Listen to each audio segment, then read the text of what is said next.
ముందుగా ప్రియమైన విద్యార్థులకు మరియు వారి తల్లిదండ్రులకు నమస్కారం. నా పేరు కె వెంకన్న జూనియర్ కాలేజీలో చైర్మన్. నేను ఈ రోజు 10th క్లాస్ విద్యార్థులను దృష్టిలో పెట్టుకొని మాట్లాడడం జరుగుతుంది. అది ఏమిటనగా, మనందరికీ తెలుసు, గత 2 సంవత్సరాలుగా కరోనా కారణంగా విద్యార్థులు ఎటువంటి పరీక్షలు రాయకుండానే పై తరగతులు పంపడం జరుగుతుంది. ఫలితంగా ఐఐటి జేఈ మరియు నీట్ లాంటి జాతీయ స్థాయి పరీక్షలను సాధించడం కష్టతరం అవుతుంది. దీనిని అధిగమించడానికి మరియు 10వ తరగతి పరీక్షలో అత్యధిక మార్కులు సాధించడానికి నేను మీ ముందుకు K Venkanna junior college platform ద్వారా అనుభవజ్ఞులైన అధ్యాపకులచే ఉచిత వీడియో క్లాసులు, హ్యాండ్ రిటన్ నోట్స్ మరియు గత ప్రశ్నపత్రాల సమాధానాల విశ్లేషణ ఇవ్వబడును. కాబట్టి నేను విద్యార్థులకు చెప్పదలుచుకున్నది ఏంటంటే, ఈ ఉచిత వీడియో క్లాసులను మరియు హ్యాండ్ రిటన్ నోట్స్లను క్లాస్ రూమ్లో కూర్చొని చదువుకున్నంత సీరియస్గా చదువుకోవాలను. ఇంకొకటి ఏమిటనగా, ఈ యొక్క క్లాసులు విన్న వెంటనే అర్థం చేసుకొని ప్రాక్టీస్ చేయవలను. ప్రాక్టీస్ చేయడం అంటే కేవలం చదవడం కాదు, పేపర్ మీద రాయవలను. అలాగైతే గుర్తుండిపోతుంది. దీంతో పాటు మీ యొక్క నాలెడ్జ్ని పరీక్షించుకున్న కొరకు త్వరలో ప్రీ ఫైనల్ పరీక్షలు కూడా నిర్వహించబడు. ఈ యొక్క అవకాశాన్ని సద్వినియోగం చేసుకోవాలని 10th చదివే విద్యార్థులకు విజ్ఞప్తి చేస్తున్నాను. Hello, my dear students. Hello everyone. How you are following these videos? మీకు ఎట్లా అర్థమవుతున్నాయి బాగా కదా? Then I hope that you are following these all the videos very easily. చాలా ఈజీగా ఫాలో అవుతున్నారని నేను అనుకుంటూ ఉన్నాను. మనం ఎలక్ట్రిక్ కరెంట్ అనే చాప్టర్లో మనం డిస్కస్ చేస్తూ ఉన్నాం కదా. We are discussing about that the basics of electric current we were discussing, but it is completed. Now we are going to enter into this chapter, electric కరెంట్లోకి మనం వెళుతూ ఉన్నాం. దీంట్లో మీకు బేసిక్గా మనకు తెలియాల్సింది ఏంటి అని అంటే, this year we are going to study about, దీంట్లో మనం చదువుకునేది ఏంటంటే ఎలక్ట్రిక్ సర్క్యూట్ అంటే ఏంటో మనం చూద్దాం. First electric circuit.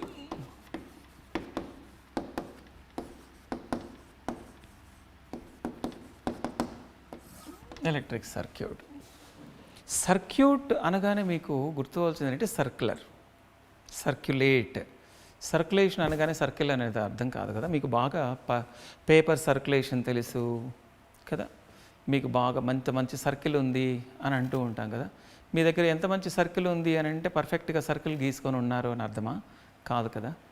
Paper circulation అంటే అర్థం ఏంటి? ఇది బాగా సర్కిల్లోనే పేపర్ డిస్ట్రిబ్యూట్ చేస్తారని అర్థమా? అది కాదు కదా.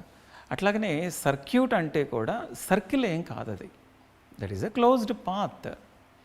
It is a closed path of electric current. Circuit అనగానే మీకు బాగా వెంటనే మీకు అర్థమైపోవాలి, ఇట్ ఈస్ క్లోజ్డ్ అని గుర్తుండాలి. సర్కిల్ క్లోజ్ కాకపోతే దాన్ని సర్కిల్ అనరు, క్లోజ్ అయితేనే సర్కిల్ అని అంటారు. ఎక్కడ ఓపెన్ చేసిన దాన్ని సర్కిల్ అనరు, ఓన్లీ కర్వ్ అంటారు దాన్ని. మనది కర్వ్ కాదు, మనది సర్క్యూట్. మనది అంటే ఎలక్ట్రిక్ సర్క్యూట్ అనేది మనము ఇక్కడ మాట్లాడుకునేటప్పుడు then we have to remember that it is closed path. It is nothing but a closed path of electric current. Closed path of electric current. ఒక ఎలక్ట్రిక్ కరెంట్కి క్లోజ్డ్ పాత్ అనే దాన్ని మనం తీసుకుంటున్నాం. ఇది ఎలక్ట్రిక్ సర్క్యూట్లో మనం నేర్చుకునేది. దీంట్లో ఇది మనం సింపుల్గా మనం చదువుకోవాలంటే ఒక orderly motion of the charges. అంటే మీకు ఈ ఎలక్ట్రిక్ సర్క్యూట్లో అన్నీ కూడా ఛార్జెస్ అన్నీ కూడా మనకి ఒక ఆర్డర్లో రావాలి. ఒక మెటీరియల్ మనం తీసుకున్నట్టు కదా, ఐరన్ కానీ, కాపర్ కానీ, అల్యూమినియం కానీ, ఏవి మెటల్స్ మనం తీసుకున్నా కూడా వాటన్నిటిలో కూడా యాటమ్స్ ఉంటాయి. ప్రీవియస్ వీడియోలో మనం చూసాం. ఏంటి ఆ ప్రీవియస్ వీడియోలో మనం చూసింది ఏంటి అని అంటే, మనకి ఒక కండక్షన్ అనేది రావాలి అని అంటే more number of free electrons must be available in the material. ఒక మెటీరియల్లో ఫ్రీ ఎలక్ట్రాన్స్ అనేది ఎక్కువగా ఉండాలి. అలాంటి వాటిని మనం ఏమని పిలుస్తాము అంటే కండక్టర్స్ అనే మనం పిలుస్తాము కదా. అంటే ఇప్పుడు ఈ మెటల్స్ అన్నీ కూడా కండక్టర్సే, వాటన్నిటినీ కండక్టర్స్ అని అంటారు. కానీ ఇవి ఎప్పుడైతే ఒక బ్యాటరీకి కానీ ఒక సెల్కి కానీ మనం కనెక్ట్ చేయమో లోపల ఉన్న ఎలక్ట్రాన్స్ అన్నీ కూడా ఒక ఆర్డర్లో ఉండవు, అవి ర్యాండమ్గా ఉంటాయి. ర్యాండమ్ అంటే నో ఆర్డర్. ఇవి ర్యాండమ్గా అవి మూవ్ అవుతూ ఉంటాయి, దానిలో ఎలక్ట్రాన్స్ అనేవి మూవ్ అవుతాయి. అందుకోసమని వాటన్నిటిని కూడా ఒక ఆర్డర్లో పెట్టాలి. ఇంతకు నేను మీకు ఒక పాయింట్ ఒకటి ఇంట్రడక్షన్లో చెప్పాను, మనము యాక్టివేట్ చేసి కంట్రోల్ చేస్తాం మనం. అదే ఇక్కడ చేయాల్సింది అన్నమాట. కండక్టర్స్లో మనకి యాక్టివేట్ చేయడానికి ఎన్ని ఫ్రీ ఎలక్ట్రాన్స్ ఉన్నాయి అనేది ఎక్కువ కండక్షన్ అనమాట.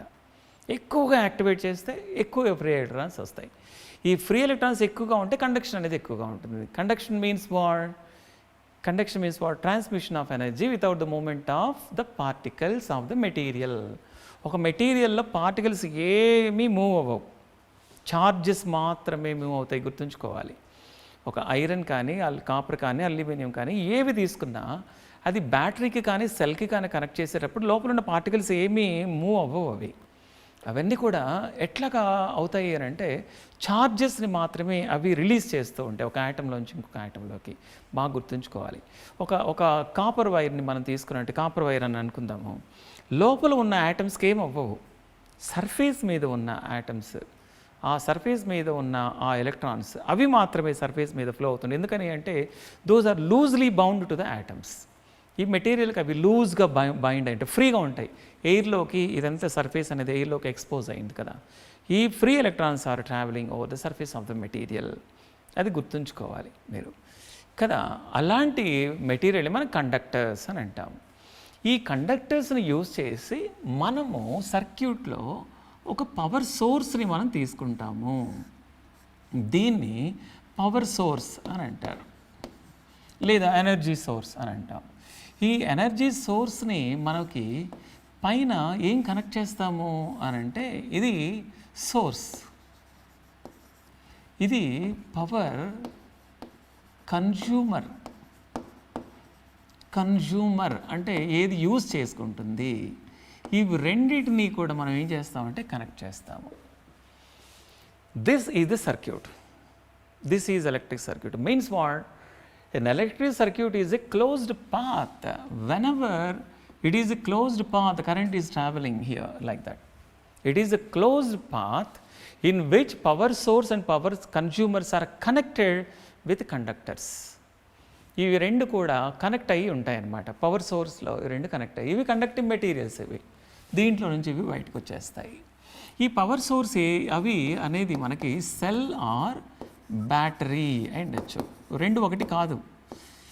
Cell is a single unit, cell or battery, single unit of the power source, 1.5 volts in general. Battery means what? Group of cells, we call it as a battery. All the cells are to be connected in series only. Then we call it as a battery. దీన్ని connect చేసేటప్పుడు power consumer దగ్గరికి వెళ్తాం. ఇక్కడ ఇది ఏదైనా ఉండొచ్చు, bulb కానీ, fan కానీ, లేకపోతే హీటర్ కానీ, ఏవైనా ఏవి అప్లయన్స్ ఉంటే అవన్నీ కూడా దాన్ని పవర్ కన్జ్యూమర్ అంటారు, లేదా లోడ్ అని అంటాం. దీనికి ఇంకొక నేమ్ ఏంటంటే లోడ్, దాన్ని లోడ్ వేస్తాము అనమాట. These both are connected by what? The conducting materials. దీన్ని మనం ఎలక్ట్రిక్ సర్క్యూట్ అని అంటాం. దీన్ని మనం ఎలక్ట్రిక్ సర్క్యూట్ అని అంటాం. ఈ ఎలక్ట్రిక్ సర్క్యూట్ అనేది ఇట్లా రెడీ అయిన తర్వాత then we are going to see that the different kind of the basic elements of electric current. ఒక బేసిక్ ఎలిమెంట్ ఆఫ్ ఎలక్ట్రిక్ కరెంట్కి మనం వెళ్ళబోతూ ఉన్నాం. దాంట్లో ఫస్ట్ బేసిక్ ఎలిమెంట్ ఏంటనంటే, here 3 basic elements are they for in conductor. ఆ basic elements ఏంటో మీకు చెప్తాను. What are the basic elements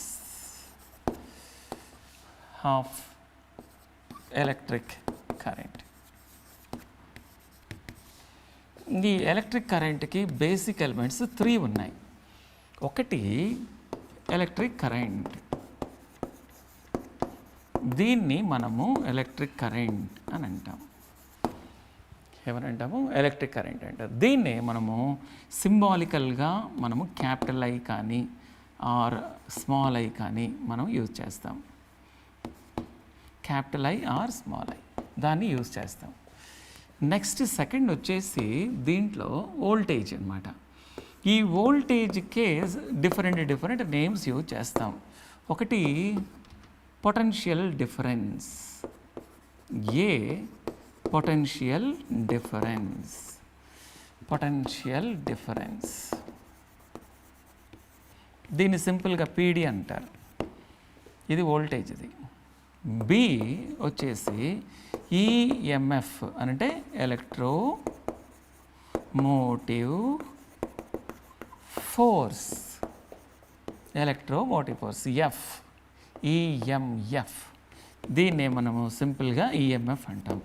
పీడిఈఎంఎఫ్ రెండు కూడా దేనికి రిలేటెడ్? అది వోల్టేజ్కి రిలేటెడ్. అది పీడీ అనేది ఈఎంఎఫ్ అనేది రెండు దానికి వోల్టేజ్కి రిలేటెడ్. ఇప్పుడు మనం థర్డ్లోకి వెళ్దాం. థర్డ్కి వచ్చేసరికి మనము రెసిస్టెన్స్ అనేది ఇంకొకటి ఎలిమెంట్ ఉంటుంది. దీన్ని ఆర్ అని అంటారు. ఆర్తో దీన్ని మనం ఇండికేట్ చేస్తాం.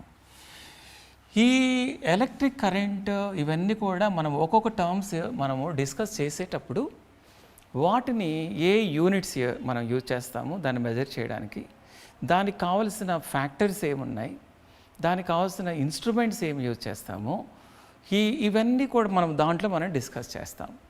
ఓకేనా? దీంట్లో ఇవి బేసిక్ ఎలిమెంట్స్ అనేది అంటే primarily whatever are required to understand this electric current అనేవి. ఈ టర్మ్స్ 3 టర్మ్స్ అనేది లేకుండా మనము ఏ ఎలక్ట్రిసిటీ గురించి మనము చదువుకోలేము. Those are very important to discuss about any kind of the electric related processes. Electric రిలేటెడ్గా ఉన్న ప్రాసెస్ ఏవి అండర్స్టాండ్ చేసుకోవాలన్నా ఇవి మనకి కావాలి. ఇవి మనం డిస్కస్ చేసుకోవాలి, వీటిని గురించి మనం చదువుకోవాలి. దీంట్లో నేను ఈరోజు మీకు ఎలక్ట్రిక్ కరెంట్ గురించి మన ఈ వీడియోలో మనం చూస్తాం. First one we are going to see the first one is what electric current. Here we are going to see about electric current. Electric current గురించి మనం డిస్కస్ చేసుకుందాం. నేను ఫస్ట్లో చెప్పాను మీకు ఎలక్ట్రిక్ కరెంట్ అంటే ఏంటో కదా.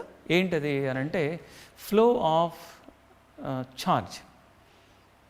Flow of charge. Here this electric current, it deals with the motion of charge, an orderly motion of charge. There is simply we can say that it is orderly motion of charge. Orderly motion of charge.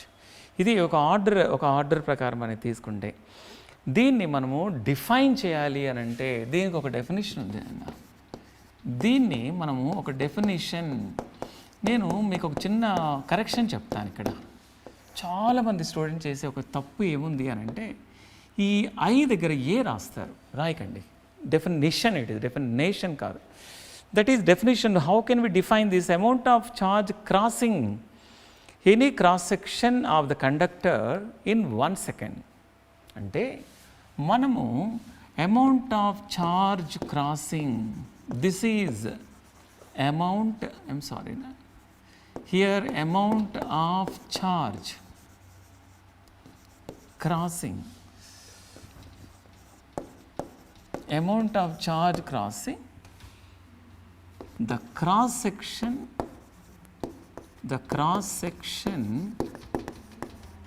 of a conductor in 1 second. ఒక 1 secondలో ఎన్ని electrons అనేవి pass అవుతాయి, ఎన్ని electrons అనేది cross అవుతూ ఉన్నాయి ఒక cross సెక్షన్లో అనే దాన్ని మనము ఎలక్ట్రిక్ కరెంట్ అని అంటారంటే ఇది ఒక కండక్టింగ్ మెటీరియల్ని మైక్రోస్కోపిక్ వ్యూ కాదు, ఇది మ్యాక్రోస్కోపిక్ వ్యూ. అంటే magnifying cross section, magnifying view. ఇక్కడ చాలా ఎలక్ట్రాన్స్ ఉన్నాయనుకోండి, ఎలక్ట్రాన్స్ అన్నీ ఫ్లో అవుతూ ఉన్నాయి. ఈ ఫ్లో అయ్యేటప్పుడు Hello students, myself Sunil Kumar Badal. I have done my BTech from IIT Kanpur. Here at K. Venkana classes, I teach chemistry. So, right now I know you all are busy with your board exam preparation. But let me ask you a question. Suppose you want to be a cricketer.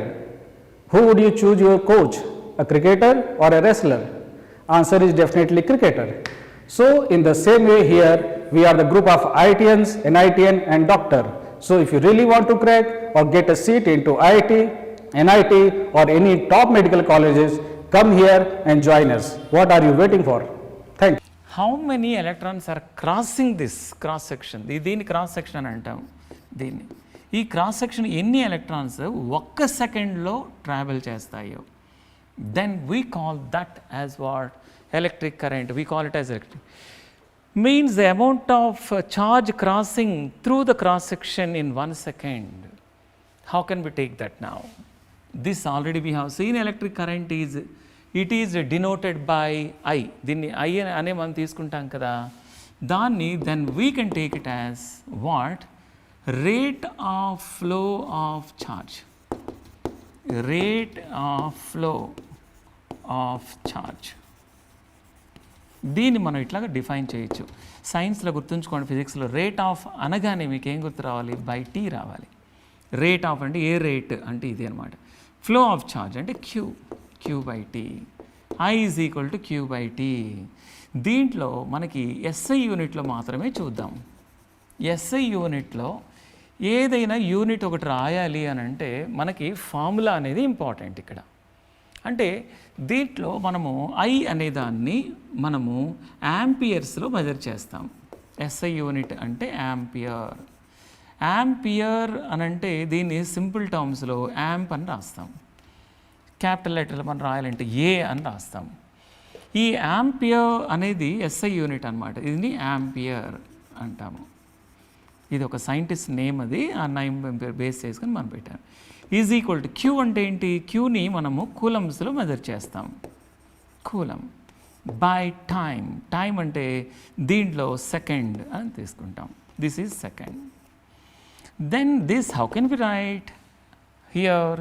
An ampere is equal to what? Coulomb per second. Coulomb per second. How can we define 1 ampere then? ఒక యాంపియర్ని ఎట్లా define చేస్తాం మనం? ఎలా define చేయాలి ఇప్పుడు? In 1 ampere of current is said to be flowing through a conducting material when 1 coulomb of charge is crossing the cross section of a conducting material in 1 second. We call it as 1 ampere. I'll define the same way. Means 1 ampere of current is said to be existed through the conducting material when 1 coulomb of charge is crossing the cross section of a conductor in 1 second. ఈ charge ప్లేస్లో మనము 1 coulomb అని పెడితే చాలు. 1 coulomb of charge, it is crossing the cross section of a conducting material in 1 second. 1 secondలో ఎంత cross చేస్తుంది అని దాన్ని బేస్ చేసుకొని మనం డిఫైన్ చేస్తాం. ఇది యాంపియర్. ఈ కరెంట్ అనేది యాంపియర్ వచ్చేసరికి 1 coulomb is equal to how much it is? 6.625 into 10⁻18 electrons. దీంట్లో ఈ వాల్యూ అనేది మనం గుర్తుంచుకోవాలి. ఏంటా వాల్యూ అని అంటే 1 coulomb is equal to 6.625 into 10⁻18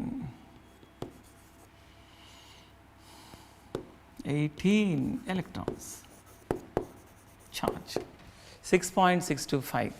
ఇవన్నీ కూడా ఒక కూలంబ్ ఆఫ్ చార్జ్ అని అనగానే ఎన్ని ఎలక్ట్రాన్స్ అంటే ఇక్కడ 1 ఆంపియర్ కరెంట్ ఉంది అని అంటే ఈ చిన్న క్రాస్ సెక్షన్లో ఎన్ని ఎలక్ట్రాన్స్ క్రాస్ అవ్వాలి? 6.625 into 10⁻18 ఎలక్ట్రాన్స్ అనేవి. చూడండి ఎన్ని ఎలక్ట్రాన్స్ క్రాస్ అవుతాయో. ఇన్ని ఎలక్ట్రాన్స్ అనేది క్రాస్ సెక్షన్లో నుంచి మూవ్ అయితే 1 సెకండ్లోనే ఇవన్నీ కూడా జరగాల్సింది 1 second. In 1 second, whenever it is crossing through that, there we call that amount of current as what? 1 ampere current. We call this is what? Electric current, related to this electric current.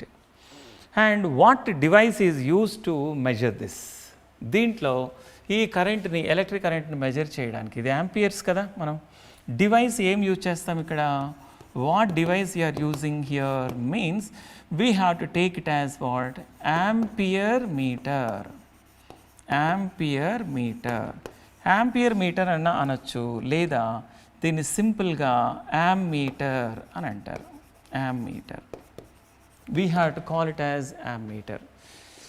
This is about this electric current. ఒక electric current అనే దాని గురించి ఇది మనము next వీడియోలో potential difference కదా, సెకండ్ది voltage or the potential difference అని మనకు ఉంది. About that we're going to study in that next video. ఈ వీడియోలో మీరు ఇవన్నీ కూడా మీరు అర్థం చేసుకున్నారనుకుంటాను కదా. These all the topics once again you have to study and will meet you in that next video with the potential difference.